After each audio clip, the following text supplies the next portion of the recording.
With the end of World War II, production of the Mosquito fighter bomber also ended.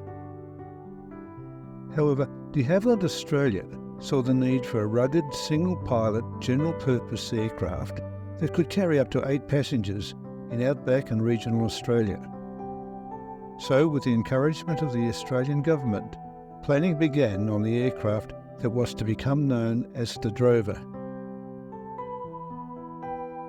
Due to the unavailability of more powerful engines, the Drovers were fitted with 3 of the more readily available but less powerful Gipsy Major engines that had also been used on the Tiger Moth trainer and the Dragon passenger biplane.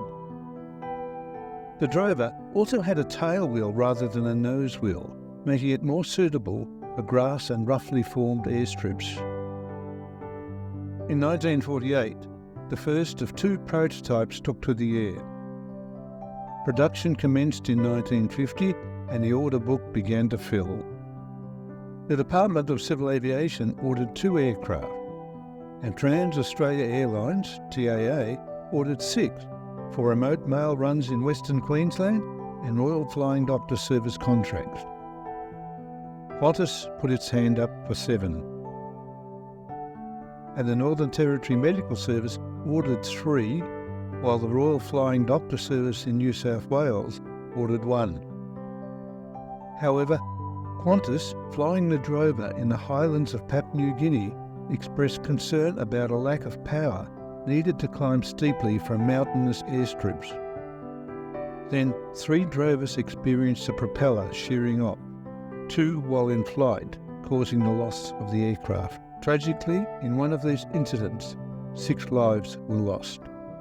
All Drovers were then grounded until new fixed-pitch propellers could be designed and fitted. The Drovers were soon airborne again, but with reduced load limits. These limits were improved with the fitting of slotted flaps. When fitted, these and other modifications created the Mark II version of the Drover.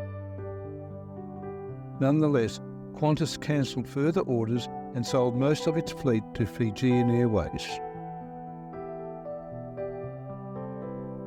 In the new environment, the Drover was found to be much more suited to low-level island hopping. In 1959, TAA transferred some of its Drovers to the Royal Flying Doctor Service, although it continued to operate them under contract.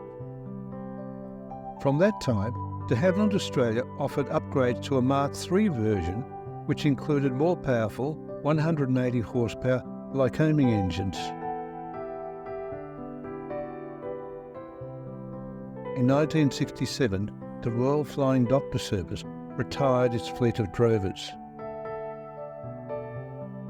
6 Drovers were later flown by New Hebrides Airways, which was later to be named Air Melanesia.